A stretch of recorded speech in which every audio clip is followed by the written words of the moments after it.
Good evening, everyone, and welcome to ADVMoto Live number 24 on this fine, what is this? This is April. This is the Thursday in April. It's warming up outside. It's lovely. So we got some awesome guests today, and you know, if you scrounge the interwebs for inspiring pictures of remote places, you've probably heard of PikiPiki Overland adventures. Who are they? How did they start? And more importantly, what are these rascally rabbits up to now? Find out on this installment of ADVMoto Live, number 24.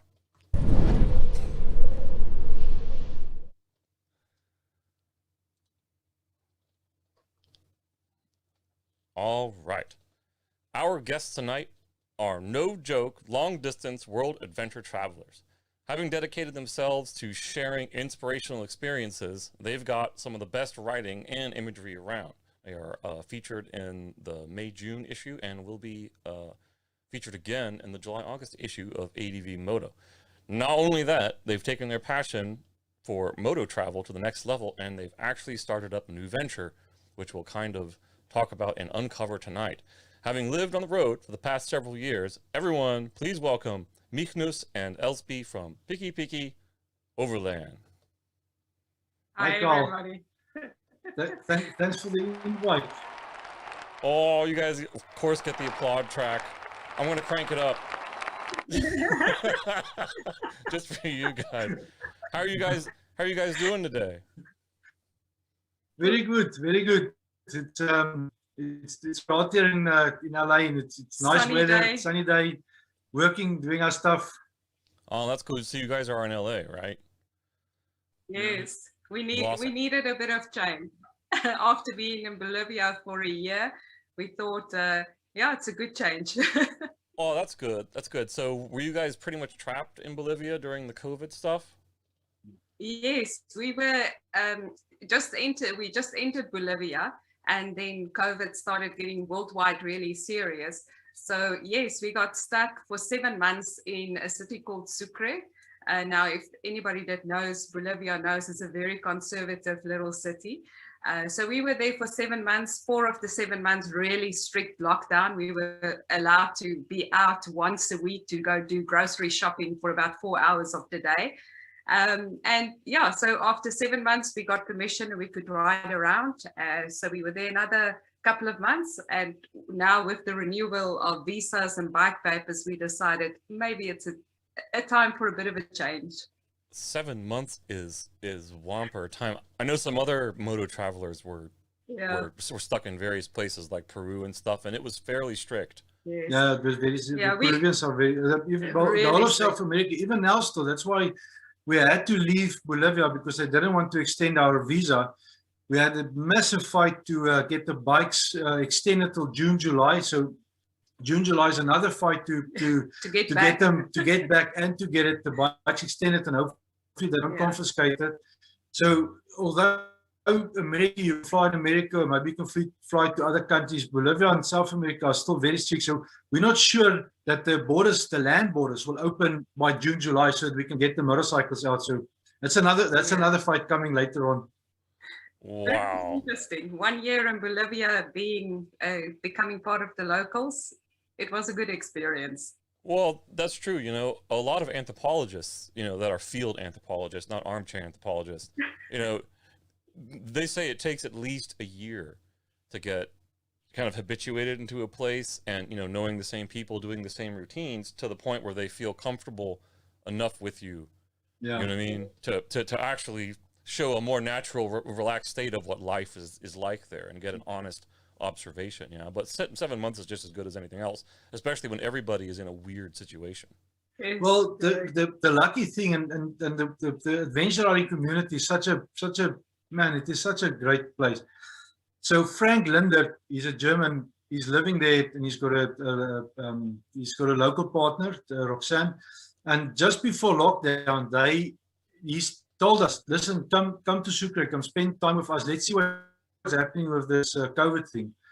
And we chased there, and luckily we did. Otherwise, we would have been stuck in a uni for that time.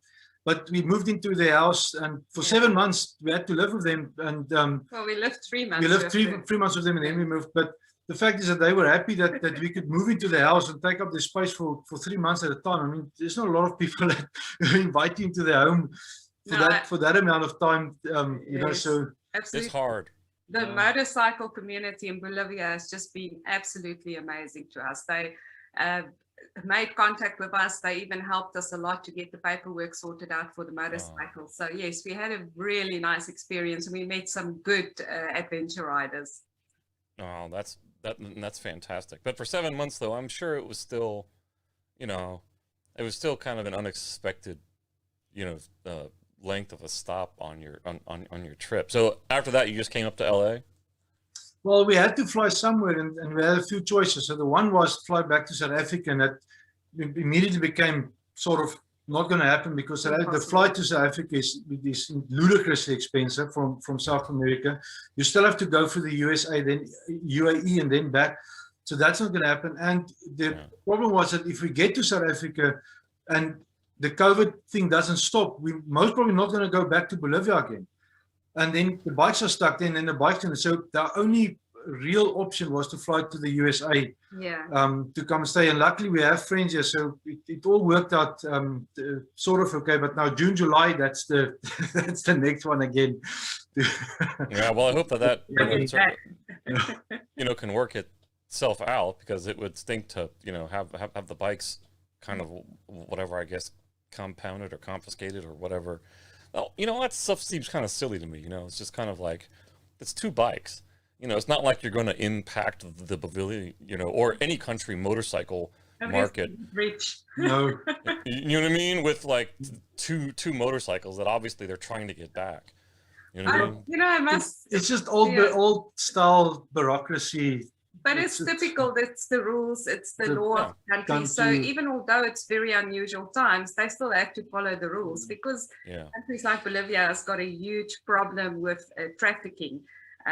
So they just So we sort of, they explained to us nicely, and they were really, you know, patient and just please give us some time, and they did sort it out for us. So I think we will not lose the motorcycles. It's just to make sure that we do follow the correct route, because you know what they say in the office and what they say at the border post is normally 2 different things. Yeah, right. Well, it really depends on who you talk to that day, right? Exactly. Well, the locals, the people that help us, and even the people in Aduana, they know what's happening, and they understand what's happening, and they really try from what they can. And the little bit they have to their ability to help us, they did help us. So I cannot say a word bad about. Yeah, they've really been great in helping us. But you never know what's happening later on, because it's when you want to cross the border and the guy that's sitting there has had a bad night the night before. That's when the problem starts. That's entirely true, you know. So all right, how did you guys both start riding, and you know, how did you get into the ADV world? You know, let's get some backstory here. So I always had a little bit of an interest in motorcycles when I was in high school, but I grew up in a family where my father said, no, girls don't belong on motorbikes. So never explored.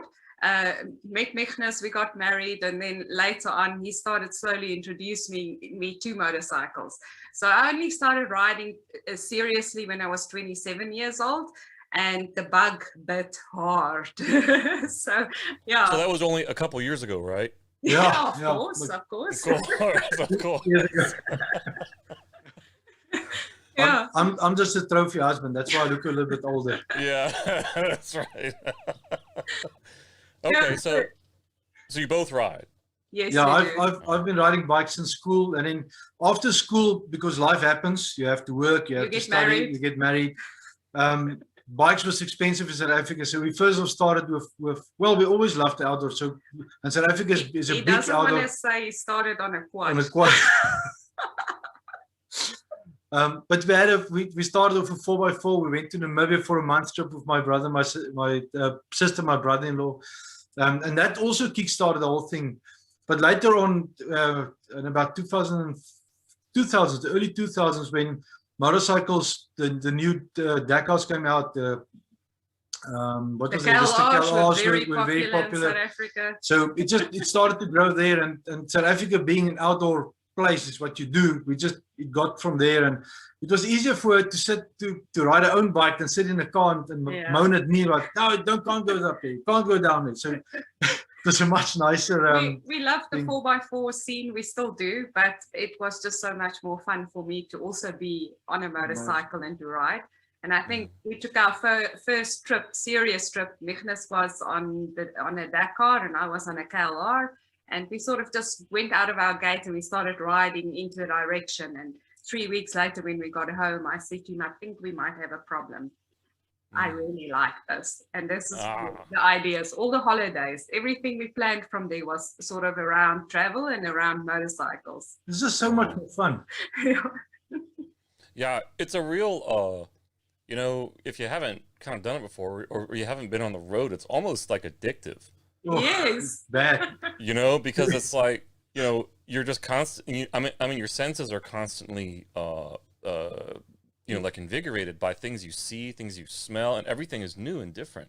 You live it 100%. Yeah. And I think also the reaction of people and local people to you seeing you on a motorcycle, it's so much more open than necessarily if you get out of a car. So we really liked it. It just all, as you say, the senses and the experiences just really worked for us. In Sudan, we've met overlanders in Sudan, in Namibia, in very old places, and we get there and we're sweating and we can't walk and we're done and we're full of dust and you're grinding dust, sand in your teeth. And these guys get out of their 4x4s, the air conditioning was on, they had a Coke or a beer next to them, and they're like, what's wrong with you guys? Why are you not sitting in a 4x4? But in the end, that I will not forget those kind of trips. You know, it's stuck in the mind, the way you ride and that you're living the senses, you know. So well, there's also nothing like when you are riding like that and you're in some totally new place. You don't even speak the language necessarily, but you pull up and some people who have much less than you treat you like family. Yeah, and bring you drinks. And take rest, sir. Take rest. Take rest. Take rest. And it's a common thing all over the world. It seems it's not all over the world. It's everywhere like that. Yeah. That's because people are by and large good. Yeah, absolutely. We often get questions like, you know, is it not difficult when you're traveling? Isn't it dangerous? Isn't it? And you know what? No, the friendliness that we get, and as you say, maybe if you stay a year in a country, you pick up different things to attitudes of people. But in general, you know, being a tourist on a motorcycle in a country, people are just so smiley, so accommodating to you. So it's really the other thing is that. The guy asked us in Bolivia now, so because he knows Bolivia and he knows there's some dangerous places. And he asked us, so did you went here? Did you went there? Did you went there? And we're like, yes, we went there. And like, what did you do? What did you? Who told you to go there? He said, I don't know. We took a route and we go there. He says, but so are you not scared of it? I said, I think the majority of the thing is that we actually ignorance is bliss. You actually don't know what the hell you're busy doing.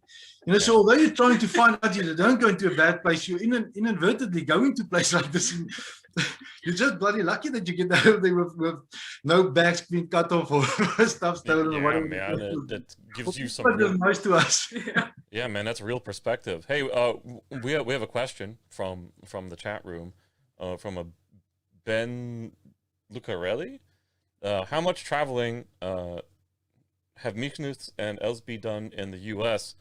What were their favorite parts, and what would they still like to see here in the United States? We haven't merely done enough of the States. So in 2015, we flew over from South Africa and we bought two DR 650s in Texas.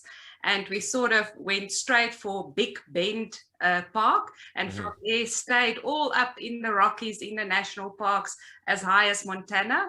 And then from Montana, we went across to Seattle, and then we followed Highway 1 and the Redwoods all the way down into Mexico. That's lovely. No, yeah, we did, so we've we did, only seen a bit of the western side. yeah, we did Moab, the White Rim Trail, all the nice stuff that people Yeah. told us to do. It But, was amazing. Man, America is a world in its own. Yeah. You can do a lifetime of travel in this place. Just don't stay on the highways. Yeah. Okay. Yeah. You know, make sure you're not on the highways. Yeah, this time around, unfortunately, we don't have the motorcycles here, but we ended up buying a second-hand car. So we will hopefully be looking around the country very soon. That's cool. What did you get?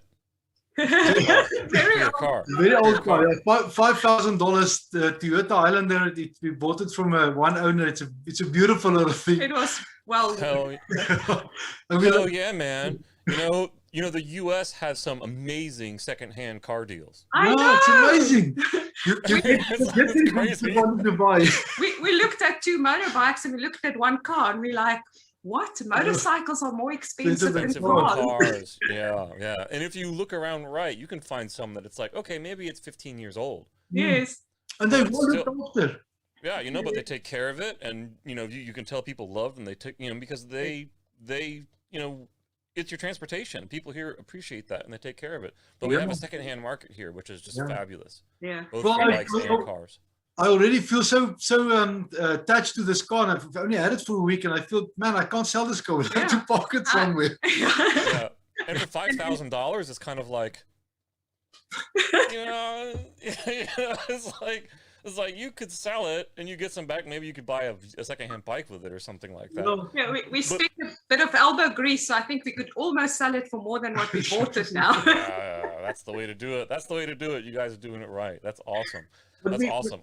We have a very good friend, Hank, in Delhi. He's a BMW rider. He's got 600,000 miles on his BMW here in Texas. Yeah. And he's got 2 BMWs that we can use when we get to him in about a month or so to use that a little bit. So it's good to get on back on bikes again. Missing it. Oh, that's cool. Missing it tremendously. That's cool. When are you guys? I mean, I don't know if you guys have it planned out yet, but how long do you guys plan to be here? Well, we can in only the stay. US? The America only allows us 6 months visa. So June, July, and then so June, July we have to get out. We have to get To back go to fetch Bolivia, or we have to motorbikes. get out of America. So we'll Yeah, see. so we take it a day at a time at the moment. If Bolivia opens up, we will probably try and Fly go back to get the motorcycles, and hopefully then the borders around Bolivia is open for us to travel a bit more in South America. Otherwise, if Mexico is open, we'll go to Mexico. Otherwise, we to go to come back. Mexico. But Oh. we'll take our little shag wagon. Yeah. Okay. Well, you know, if you guys get bored over there, maybe I can try to cook up something and get you guys over in the East Coast. Maybe That's hang out, That's- borrow some of our bikes, and just spend some time, you know, around here. The same gentleman that asked the question said you're welcome to come to Wisconsin. They've got a lot of lakes, forests, cold beer, and a lot of cheese up in Wisconsin too, if you like cheese. So- that's like a, Mad ADVMoto love on the East Coast here too. You know, we're cool on the East side too. You know. we have to do the east side. Everybody told us once you've done the other side now, you've got to get to the east side. So our car actually comes from Wisconsin, Wisconsin. so we're gonna have to come and visit. Yeah. Oh, very cool, very cool, awesome. Yeah, we'll talk about that later. But so, you know, how long have you guys been living on the road? So we started traveling in 2010. Originally, we set out just traveling 6 months of the year, or go for 3 months, come back, work for 3 months, go again for 3 months.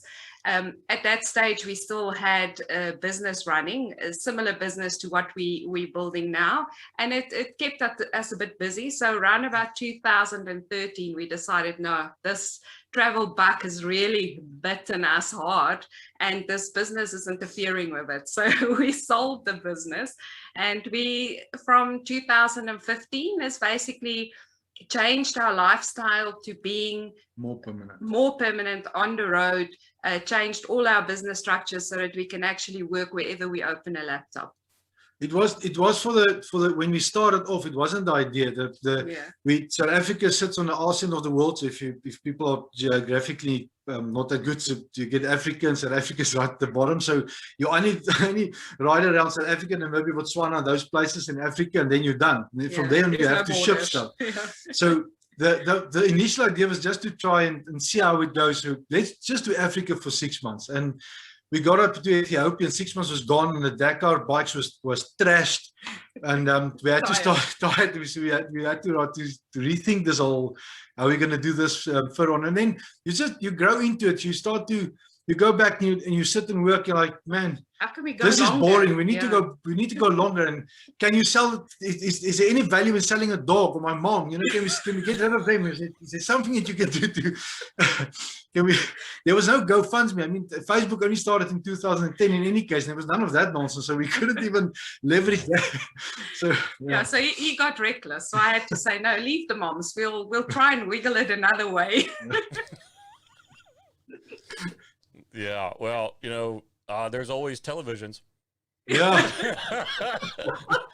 Don't need those anyway, right? You don't need those anyway. Start selling tools, start selling cars. Yeah, exactly, man. So how about the name?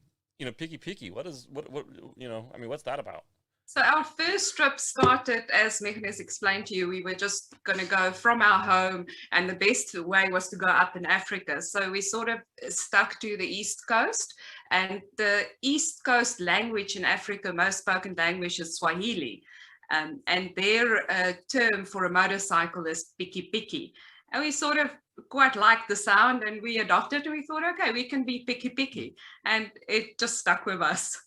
That's crazy. Do you think that's from a two-stroke sound or something? Yeah. You know what I mean? Do you think that that the word came from, you know? Yeah. A lot of the indigenous languages normally was just farming kitchen languages. So it ended up that if they adopt a Western name, they go on a lot of sound. So they told us the story that if you listen, you can actually hear, here comes a little motorbike. Piki, piki, piki, piki, piki. Yeah. I don't know how true it is, but it's a fun story. Yeah, you know, different languages have different interpretations of all kinds of sounds, like, you know, animal sounds, cats, right? You know, like from Chinese to English to I think German too. Dogs in German is like bow wow or something like that. You know, but yeah, well, that's awesome stuff. So when you guys started off, okay, so you guys met and you were just kind of like, all right, we both love riding. You know, we're gonna give this up and we're gonna go out and spend our, you know, more of our lives on the road. You know, how did you guys choose your route? I think we sort of fell in it too as well, because when we started out, when we got married, there was no fixed plan other than, you know, work, you know, get stuff done, get yourself educated. And I think we knew early on we liked traveling, not necessarily what way, because our first trip was on a 4x4 and we really loved traveling. So we sort of structured everything we did so that we can get good passive income. So when we could take the first trip, the easiest was just go out the gate and go up in Africa. So as Michnus said, after the first 6 months, we only reached Ethiopia. We flew back home. So we sort of continued from there and we finished Africa. We went as high as Egypt. From Egypt, we crossed over to Israel. From Israel, we shipped over to Europe. We say, unfortunately, we only get 3 months a year to spend in Europe. So we've done 2 3-month sessions in Europe. And it's at that stage that we sold the business and decided, okay, if we're going to do this long term, where can we travel where we don't have a visa problem with our passports? And our friend in Texas phoned us and he said, guys, come on over. There's no problem. You can do 6 months in the USA and then you go further south. And that's sort of what we did. Well, it also changed a little bit. So yeah, we can't, you know, if you do all the Asian countries, you have to run visas all the time. So, and it's not just for us, it's for European stuff. So you have a time, let's say 1 year, and you have to run all those countries because it's visas. South America is a little bit different. You can run between countries and then you can go back. And so South America is really nice for exploring. The same for America, Canada, Mexico, and some of the Central American countries. So it also the major route dictates the visa and how long we can stay in the cost. And in a country, what we then do is we we hammered dangerousroads.com, zoom into Google, Yeah. dangerous roads. So then we start, we speak to a lot of people and ask, you know, where what goes, and small little roads and stuff like that. So Our it depends best, on. yeah, our best source is always talk to the locals, and especially the local enduro and adventure riders, because they give you very quickly where's the best place to not only look for routes, but they're quick to pull out a map and tell you. I mean, even with us sitting in Sucre, for instance, for the 7 months, we met an old tourism minister of Bolivia, and even with him sat with the map, and some of the routes we've done in Bolivia was because of him. And funny enough, those wonderful. routes are still the same for Yeah. the last 50 years that he's been doing them. What he said, it's still there. They're still there. It's not touristy. It's only maybe Yeah. local tourists that goes to those places, and it's So really yeah, for awesome us, stuff. route planning is normally just generally which countries we want to cover or which direction we're going to go. And once we're in the country, that's when we start seriously talking and asking and do a bold plan. And as we go, talk to the local people. Wow. Okay. So that I mean, that makes sense. Just kind of throw a dart on a map, go there, and then just kind of figure it out, right? Well, yeah, it's like Australia will leave for later because that's expensive. You have to ship the bike there to ride there. And once you're there and you're not in Australian currency, you're going to bleed to death. So you need to make sure you have enough money. So that also dictates a bit on what the route is. But we don't have this. I need to finish around the world, and we don't have that. If I see what I see in the time that I have, and we really love it. So if a country gives us 3 months, we stay 3 months. If they give us 6 months, 6 months, and if we can extend and we haven't seen everything, we go. And so I'd rather do less countries properly than go twice around the world and haven't really seen anything, just tar roads and But do hostels. be careful, because it's a struggle to just get him to now start thinking to leave the southern South American continent, because he's just happy to go back to Man, again and back again to this one. That South America it's adventure rider heaven. Yeah, I really want to go down there. It's on my hot list, as well as Africa. Africa, special, very special. You know very different trips. Yeah, it's so strange. I see you look at routes of around the world people, and a lot of them skip Africa, and for whatever different reasons. But if you didn't do Africa, I'm not talking about rushing into Morocco and out. I talk about Africa. If you haven't done that, you haven't done Africa. Well, in my But opinion. Even if the guys just do eastern side of Africa, it's the easier side to travel. It's not as many border posts. It's also not difficult. Countries with that much problems. It is a fantastic trip to do. Yeah, Africa is a must. It's a must do. Very different to the Americas. Yeah, it's a little bit more challenging, but it's an incredible place to visit. But and it's huge. Because, sorry to interrupt you. Africa actually speaks more English than what we found in countries like Italy or in South America. So because there's so many indigenous languages in every country. Most countries have English as a good second language. So your travels through Africa is actually really easy. Oh, well, that's definitely worth keeping in mind. Yeah. You know, to backtrack a little bit, we had someone in the comment here said, Kevin Zucht, he asked if you guys have been to Canada.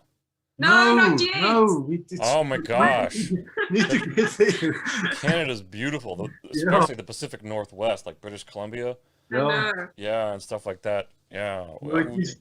It's absolutely on our list. So this is again the route planning thing. So when we leave South America, it depends on which countries we can go to, which we can stay a little bit longer. And at the time, it's not as costly. So there's a chance that when we finish with South America, go fly the bikes to Canada, ride Canada, and then go back to Europe and we'll come back to the USA first, do the East Coast, and then see from there.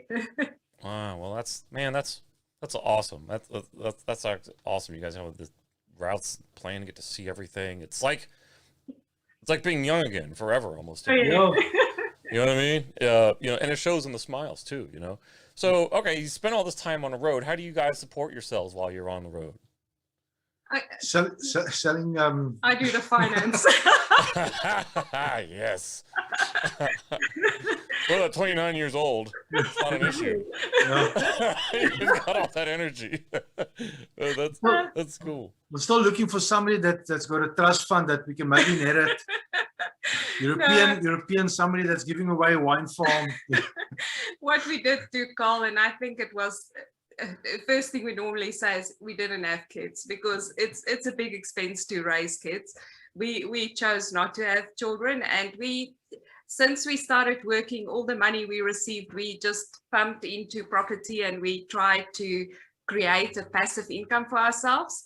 Cool. So for the first 15 years, yes, we had jobs. Yes, we worked very hard. Yes, we didn't take very big holidays. We didn't buy new cars. No cell phones. So we invest in South Africa most of our money into property, and that became our baseline income.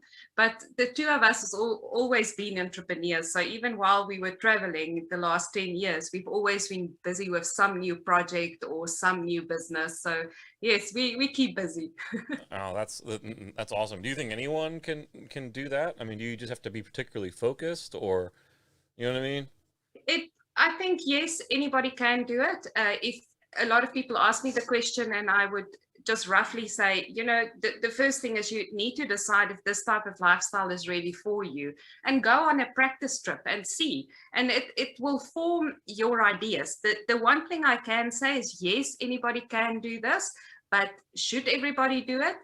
Not unless you can look after yourself financially. If you want to ruin a really good trip or a really good lifestyle, you go into something where you can't support yourself financially, where you can't have proper insurances.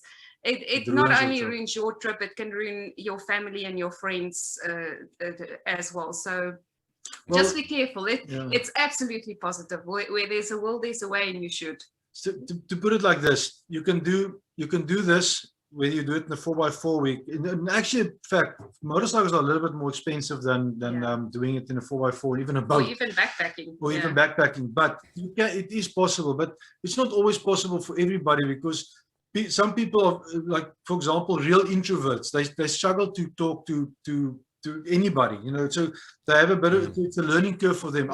So there's a lot of challenges that you have to sort of get into it. It's not something that comes naturally.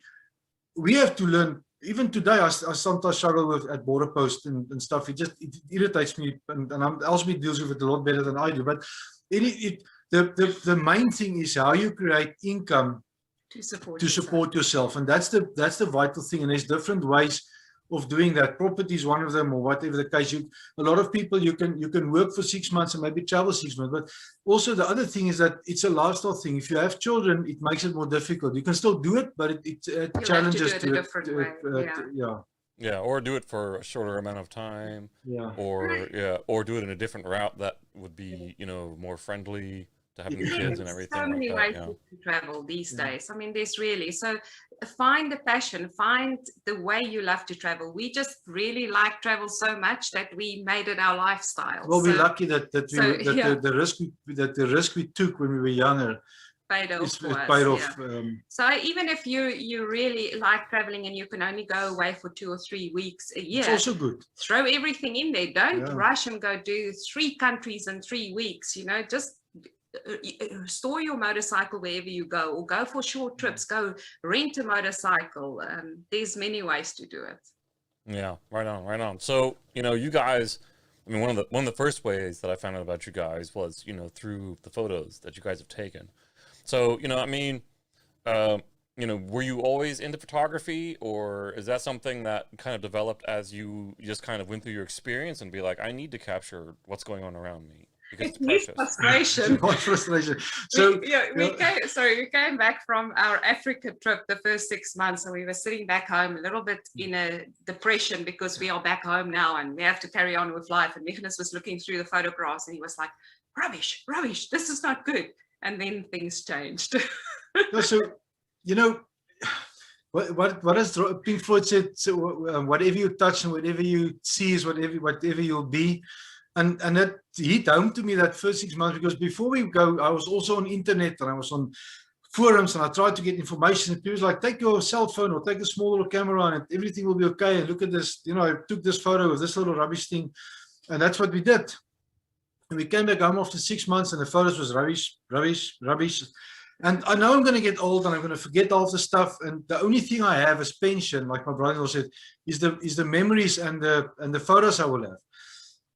And I thought, man, I need to, this needs to change. So I bought a better camera, which is not the best camera, just a better camera. And I started, a good friend of mine, Marina, I started brain picking her and she gave me some information and started to learn a little bit more and just teach myself. And luckily with the internet and getting YouTube certification on stuff, I started to learn. And some things you don't. Somebody once said that if you want to become a master at something, spend 10,000 hours on it. I'm not there yet, not even close. But I spend like taking 100 photos a day. Every single day I took photos, and you learn a little bit. And now, and I can look at photos 5 years, 7 years from now. It's not the same as what it is now. But for me, that is eventually from everything else, they can, I mean, a house can burn down. I can lose the bikes, but I cannot lose the photos, because that is what is our memories for one day. So I would always tell people, get a camera, not to be preachy or anything. Just, man, it is, you do a once in a lifetime trip, you save up money, you go for it, you take your cell phone. Come on, just spend $200 to $300 and get a damn camera. Just the cell phone photos is nothing wrong with. It's just if you want to blow it up into a sizable photograph or make something nice about it. Yeah, our home used to have all our big prints. So when we wanted to print the first time and we realized our quality is so low, we couldn't even print a little photograph this big. Yeah. That we realized, yeah. So Michnus is actually the master behind the photograph. I just acted. I was able to learn another skill. Yeah, well, being exposed to new things is a gigantic motivator to just get in there and take pictures. And I was given advice one time about photography. Is if something is worth photographing one time, it's worth photographing 10 times. Exactly. Well, so get some new perspectives, right? Well, the other thing that photography opened for us is it opened traveling to magnitudes. It makes you look at things. And I've met people, so you can get into somebody's face and they laugh at you, and you have a discussion with somebody, and an old lady that's selling strawberries, and suddenly she's got a story to tell. And I was invited. I took photos in Mexico of a rodeo where the people were drinking, and they invited me into the show, and where there's horses, and suddenly the dynamics changed. So we got so many good stories for just being there with a camera, taking photos of people, asking them, can I take a photo? Yeah, sure, no problem. And then it becomes a thing that they invite you for stuff, and it opened up actually. As much as the motorcycle, when you arrive with a motorcycle, taking a camera out the nice way, I'm not talking just shoving it and shoving it to people's face, but it opened up so many other possibilities for us, and friendships and stuff. It is incredible. Yeah. I think there's always been a couple of different competing mindsets on that, right? Which I've heard at like as being part of panels and questions from people and everything over the past 10 years. It's like, well, I mean, if you're always behind the lens taking a photo, doesn't it kind of stop you from being in the moment and and experiencing right now? And my answer to that was no, not at all. No. It's not even a question. Actually, the opposite, yeah. It's absolutely the opposite. I can watch Michnus when he takes photographs, and I think I'm observing more because I don't have necessarily a camera in front of me. But then he will notice things or see people's expressions before I even see it, because he's tuned in to see this. So no, it absolutely is not. It actually makes it more. Yeah, and on a route, for example, like the Lagunas route, which is incredibly beautiful. You have to cover the 300 kilometers for the day, or try and cover it. Sometimes not even 200, but so you have to ride all the time. And it's a long distance, and it's hard riding, it's slow. Beautiful. But if you don't take photos, you don't even get off the bike. And then at the end of the day, you're tired. You remember a little bit of the stuff, but you can't remember everything. So we take a lot of photos on those routes. And then I would sit and edit them 5-6 days later, and like, damn, I can't even remember I stopped there. So, and just getting off the bike, you start to, oh, look at this and look at that. And it is absolutely not like that. I'm not talking about getting a camera glued to your eye, but I also, I don't just snap people. I walk up to them. You know, can I take a photo? Is it okay with you? And I, you know, have a chat with them. It's I don't know. For me, it connects you to people and to your surroundings much more. Mm-hmm. Yeah. Because now everything is a subject. And what some people don't understand about photography is, if you want to take good pictures, what you're doing is you're understanding behavior. Yes. And trying to predict behavior and capture the moment, whether it's an animal or a person or a sunset or a landscape, right? You're trying to sense what's going to happen and be in the right place at the right time to capture the magic moment. Yes. And that is not just simply walking around, No. you know. So, I mean, there's value to those kind of snapshots and record shots, and it's better to have them than not. Yeah. And You know what I mean? Yeah, it actually makes you look for stuff as well. Because if you're just a traveler and you just snap as you go along, you don't really search for stuff to photograph. So we've often just going to the information center and they'll give us the normal pamphlet, and then I will go and say, no, we want to go to a rodeo where it's a local thing, or, you know, so it actually makes you search a little bit harder and you experience a little bit more. Yeah, fantastic. Well, it's good to see you guys have become artisans at it, and the trip has inspired. Speaking of art, you know, I love that skull helmet art, and I really need to hear the story about how that happened. I want one of them for my own, just because it's just awesome. It's probably even safer in traffic, but you know, so how did that happen? So we went through Mexico, and we had these beautiful white helmets we got in Ecuador because ours were tired. Climb Senate, yeah, we got the helmets, and we got to Mexico, and I decided, oh, I just love the Mexican art, and I made on the back of the helmet a small little skull with a little bit of flowers on the head, and I really liked it. And we started riding and get a lot of comments about it. And when we got to Colombia, we were staying at Steel Horse Farm, which is an amazing overlanding place to go to.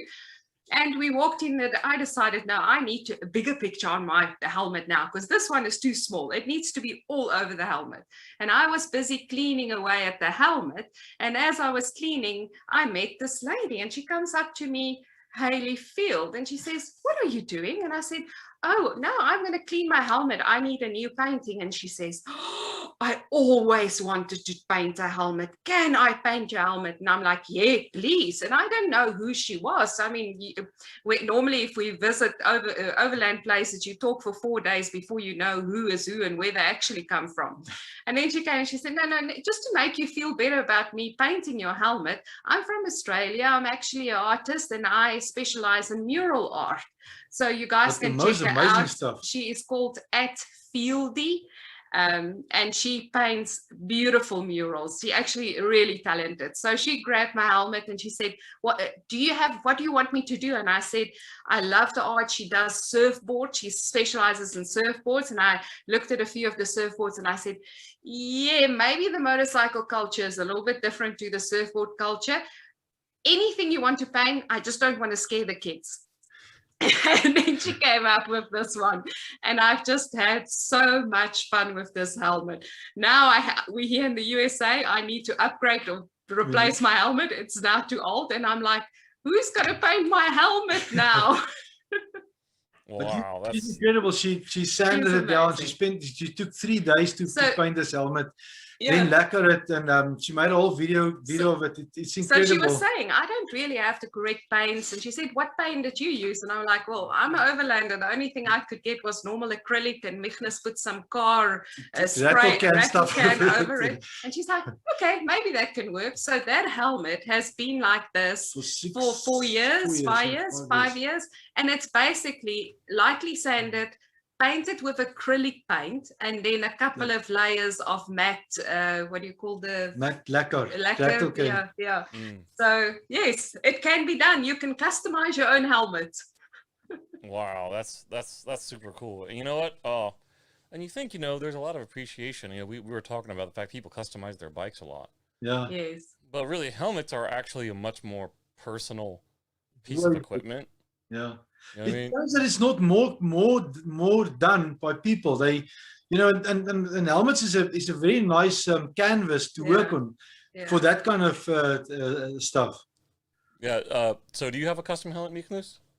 I only A got little stickers small because a one. little small one. Yeah. We so- done a little bit of a map on the back. He didn't want to lose his special stickers that he got in Peru, so I just painted around it a little bit. No, I started that's the cool. trend. I have to say this. So in Africa, what happened was I went every country. I got a local artist, like a normal guy, and all I asked him is, on my bike, paint me something about the country, and then I would do that, and I would get rattle can spray and sprayed over. Yeah. And then so they did it, but then we got to Europe, and I mean, I don't know, it's just not the same. Africans and South Americans and Mexicans, they love painting everything. So Yeah. it's easy there to get anybody to paint anything on your Yeah. bike, you know. So to customize it, and But- so I didn't get to anybody that after Haley painted this magnificent thing for Elsebie, I couldn't. But she inspired us, and we even now, and I can say again, guys, I painted my mud guard, which is plastic. Yeah. And again, I've just used a little bit of sandpaper, some acrylic paint, and we put a layer of lacquer on it, and it looks good. Oh yeah, that's Yeah, awesome. We but- did have someone ask. Dion asked if we can get the name of the artist again. Fieldy. I So, need yeah, to- so her handle on Instagram is and FIELDEY, Fieldy. Fieldy, and she's in Mexico. she's She's Australian. She was Oh, I'm sorry. I'm sorry. she was touring. We met her in Colombia. She Her was husband. touring with her husband, and she's at this stage back in Australia because of the COVID. Oh, they but went she's back to have a kid. but she's still painting away beautiful. Oh, Have a well, look. yeah, she got that style real good. Oh man, She's her paintings are breathtaking. Wow, that's crazy cool. So, you know, you guys seen a lot of things, collected a lot of cool memorabilia from helmets to images. You know, of all the places you've been, what do you think is maybe your top couple destinations that you think everyone should see or experience? It's the most difficult This question. is the most difficult question. I'll answer anything for you easy, but this is. I can tell you 2 or 3 countries I don't want to go again. It's just me. But you know, the funny thing is this: every country is different in different ways. So, for example, Namibia is a country. It's the most beautiful desert. I think for me personally, it's the most beautiful desert place. There's only 3 million people. It smells beautiful in the morning. The views are impeccable, and I can tell you, you need to see Namibia once in your life. Everybody. If you love deserts, desert, it's that's an the place. amazing country. Portugal, for example, is something else. It's the culture thing. Then Mexico and Colombia is different on their own, and Bolivia is the best kept secret for me. Period. So it's very difficult to say the best countries. I can tell you each country why you need to go to each country for different reasons. Yeah. You know, it's like America. It's vastly different. You guys can camp, and it's so big, and it's nice, and you can do any type of travel in America. We normally, if somebody asks a question like that, we ask, why are you asking? And secondly, if it is because you want to go travel, how much time do you have to go travel? So if you say, oh, I've got a month and I'm just going to fly over somewhere and I would love to go to South America, I would say maybe go to Ecuador. Ecuador and Bolivia gives you a little bit of everything in South America. It's very diverse. And it's good travel. So yeah, it's really difficult. Also, it depends. Also, some people do not like roughing it. So you know, go to South Africa because you can do sort of both. Do America, and you can South Africa to see animals. But if you really like a little bit more gnarly type of stuff, go see Angola because it's not tourist. You know, Angola, for example. Just to get a visa is difficult, but the people in Angola are incredible, man. They're inviting you. You can sleep, you can camp anywhere, and you'll be okay. But so it depends also on the type of trips. Bolivia, a lot of people just rush into Bolivia and then they rush out because But there's places in Bolivia that we've been now that it blows your mind. But it's worth getting there. It's not just the highway going there, you know. So it's difficult. I think if you ask us maybe of Peru, what is the top 3 things that we can answer very quickly, but just generally top 3 countries, they're all special. They're all special, That's fair.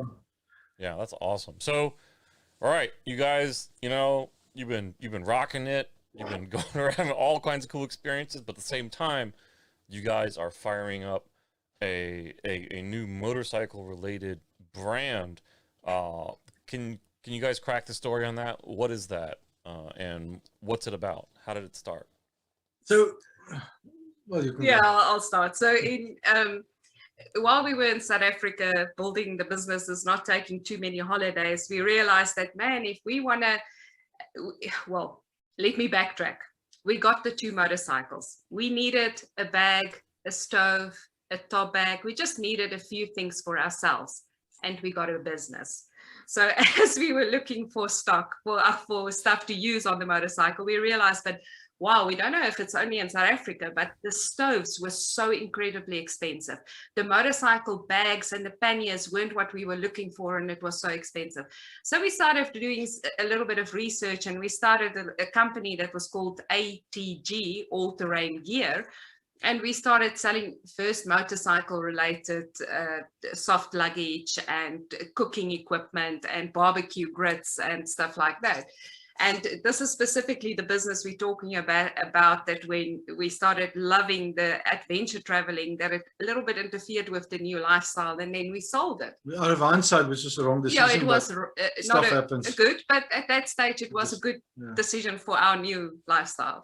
So in 2015, 16, we were traveling down in Mexico, and we met a couple, Amsterdam to Anywhere, which is now actually our partners. And we were sitting on a beach, wild camping, just talking crazy, and they started picking our brains. But guys, how did you do it? How? I don't want to go back and just do normal lawyer work and anymore. Talked about the business, and sort of there the seed was planted that maybe we could do another company like what we used to have. And yeah, it took some time, and here we are. We're doing it again. Yeah. But just to backtrack a little bit, Calder. What happened was that, and I'm talking before about 2007, 2005 type of thing. There was the traditional hard panniers and a little bit of soft luggage, but there was, and I've done trips in Angola on the beach, and the panniers don't last, and the stuff don't last. So the thing had a lot of involvement. It wasn't something that we just thought one morning, man, let's start this business. It wasn't like that. It's something that evolved all the time. I have a lot of friends that ride big motorcycles and they ride enduro, and you have to buy panniers for the big motorcycles, you have to buy stuff for the small motorcycles, and a lot of us just wants to have something we can sort of use on both of them. But when you use it on a big bike, you go off-road, you don't start to break panniers and stuff like that. So the thing started evolving since that time, the type of panniers we use and how we can make the stuff. And then eventually after when we did not Africa, before we did Africa, we thought let's try and make something. A lot of the European products, for example, was made for Europe. They didn't really last in Africa. It's a whole different ball game. There's thorns and all kind of other stuff, and duct tape only lasts so long. So we had to rethink the stuff, and it was really expensive getting European products into South Africa. So we sort of decided, let's try it. Let's see if it can do. And we did a lot of research to get the first products out, and we have a very nice community in South Africa. So they helped us, change this a little bit and change that a little bit. So the bags we've done that's out today, the involvement comes from 2004 already. It's a long time that the whole idea is growing. And when we started it was the same thing. People told me, there's big brands out there. What the hell are you doing? You're not gonna. You basically. Why are you doing this? Why are you doing this? You're fighting them. I don't want to fight them. I'm making something that's different. That works for us, and it will work for, I think, a lot of other people. And now, even traveling for the last 10 years, we've met with so many people and so many ideas that we got, that I think I hope we're on the right track. I think we're on the right track. Awesome, that's cool. So, is this ready to be released yet? Do you have a place where people can go check it out yet, or what? Or do you want to wait a little longer to announce that? Actually, it's been a long road, and with the pandemic, it hasn't been very helpful, because we were going to launch last year, and then the manufacturing was stopped dead in its track because we've had manufacturing in South Africa. And then when we could get the manufacturing going, then all of a sudden the whole shipment thing has changed. And I think you guys are all seeing it. It's just getting crazy. Everybody is running out of stock where you could have it shipped by ships anytime. Now it's very scheduled. Most of the stuff has to be flown in.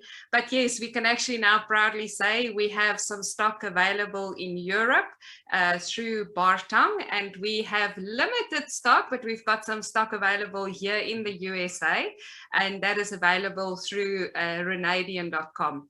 Our websites are up. It's not 100% yet, but yes, there is some limited stock available. And guys, we've been testing those for years. They are good. All right, that's cool. So what's the name of this again? Turkana. Turkana Gear. bags, luggage? Yeah, Turkana gear. So Turkana is the name of the region in between Kenya and Ethiopia, and it's a very remote area. There's a turquoise lake, which is absolutely beautiful, but about no motorcycle overland that ever goes there because it's hard work going there, really hard work. But Leonie and Peter has done it, Renee has done it, and a few, I think one or two other women has actually also do it. So, and because it's a special place, you really work hard. There's something that you'll never forget when you ride it. We decided and it's a fitting, our gear stuff there needs to work. So we decided to call the company Turkana Gear in recognition for that. Awesome. Well, that's like crazy exciting. And I think that you had mentioned mentioned before, that you were hoping to have more of them available, but then, everything got kind of gummed up. So, whenever you guys, are ready to have a full launch and like release, for it, certainly, let us know. Thank you. We'll let you know immediately. We have got so much exciting stuff that we have put together, and all of our partners and our friends has come in and said, give us your wish list of what you really wanted. So some exciting products to come. What we've launched now is just the basic saddlebags and duffel bag and little pouches. But watch this space. So basically, it's a combination of things. We don't just, it's not just about making something. We've been in places where it's really remote and inexpensive, good known brands fail you, and you start to chat to them and ask them, listen, is there a possible way? And it's like talking to a brick wall. And that's one of the things that's really important to us, because Renee, Leonie and Peter and many other overlanders that we've met have been in the same situation, is that when stuff fails on them, they need just listen to them, try and help them. And that's one of the things that's part of the whole Turkana thing. It's not just having a product and having it different and making, for the market that we want to give, it's a encompassing, I don't know what's the correct word in English for it, but it's a complete, it's a whole package about it and for us specifically, it was really important to have it that you can field repair it. So I love falling, and I had to fix out of my own will, and I had to fix my bags on the road a couple of times, and I actually dolly my bags up with nice little flag patches because I like to do that. And we really like the idea that if you can have a bag that you can fix anywhere in the world, and you've got a company then behind you that will support you wherever you are, man, that's what you need. Oh, that's cool. That's cool. But keep it simple. You don't need fancy stuff. You need stuff that works, because you're riding. Everything goes back to what do you love. You love riding motorcycles, and the bag must just work. It mustn't be something that takes you from your enjoyment of it. It must do their job, and that's it. Keep it simple, stupid. Yeah, it's like having a steel frame on a motorcycle. You can weld that. Yeah, exactly. Yeah, exactly, right. Thank you. It could be heavy, slow, it might flex a lot. But the fact is if and when that thing breaks, thank you. You can pull up to some dude who can drop some rebar in there. Yes. And actually make it stronger than it was before. Exactly. You know what I mean? Yeah, that's absolutely awesome. All right, so we're coming up on the hour here, so you got any parting words of inspiration for future adventure riders or current adventure riders? Keep going. Keep going, and start small. Keep it going. Focus. Don't waste money on nonsense. start small trips, build it from there. And it's like, what did I say? When was the last time you did something for the first time? It's be a pioneer. We chose that actually for Takana, is that be a pioneer in your mind. If you're doing something new and exciting, enjoy it and just, and go test the field. Just go. Not traveling is for everybody. There's different styles of traveling. Go test it all. Find what you really like and just go be happy. Don't spend money on rubbish. Just go have experiences. The main thing I think experiences is to be happy. That's the key thing. Like whatever the struggle, whatever the difficulty, the new problem you have to overcome, on the other side of that is a new version of you. Yeah, exactly. That is one thing that I think it's just a general thing, but I've learned. You learn yourself because. You get to border post, and some border posts are really easy, and some takes blood from you to get through there. And you learn to deal with stress differently than what you learn at home. And if you do stuff in your job, you go back and forth all the day, it becomes a habit. In traveling, nothing is a habit. Every day is different, and so you learn a lot by just getting out there and doing stuff like that. Yeah, very, very true. Well, all right, guys. Thanks very much. Please hang around for a few minutes after the show for kind of like a green room debriefing. But super cool to have you guys on tonight. I'm sure we'll try and have more stuff from you again. And of course, everyone can check out more of their photos and stories in the May and July issues of ADVMoto. All right. Thanks, guys. Thank you so much for the chat call.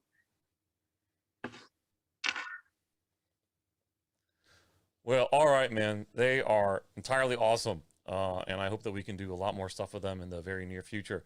But thanks again to Michnus and Elsebie for joining us tonight. We are seeing more adventure riders than ever, not only getting hooked on ADV, but finding a way to make a living and work within one of the best niche communities on the planet. And I really mean on the planet. I mean, everywhere we go, we all seem to have this kind of a bond, a brother and sisterhood. That just kind of makes sure that we all want to stay on the road and keep our dreams, rolling. And over the past 10 years of watching the ADV world grow, it's fair to say that virtually every single supporter that we've had the pleasure to work with is here because they love the community and they love what they do. And although it's often difficult, and I think everyone from big to large companies can attest to this, especially as things like markets and economies ebb and flow, as Mark Twain once said, find a job you enjoy doing, and you will never work a day in your life. So, if you are interested in finding out or following more of the PikiPiki Overland adventures, please visit PikiPikiOverland.com, the link below my face, or hit up any one of their many social media channels for some awesome inspirational photos. And they also have a YouTube channel too with some videos on it worth checking out. But please join us next month for ADVMoto Live, number 25, with Michelle, Liza, and Shayna, who met while working as members of the administrative team for the Women Riders World Relay. I think we helped put some words out on that. I think it was like 1 or 2 years ago. It was a fantastic female riders passed a baton around the world. Really cool program. Then afterwards, they formed a group called the Rev Sisters, a woman-owned motorcycle event company that launched a series of motorcycle film festivals showcasing and inspiring riders of all backgrounds in the U.S. and beyond. We will hear their backstory, take on ADV, and some exciting plans ahead. But as always, your support means a lot, keeps the motorcycle world running. Visit adventuremotorcycle.com for more news, stories, videos, podcasts, and more. And don't forget to mash that like, subscribe button, and let us know what you'd like to see on the show in the comments below. Until next time, from everyone here at ADVMoto, ride safe, have fun, and don't forget, the adventure is you.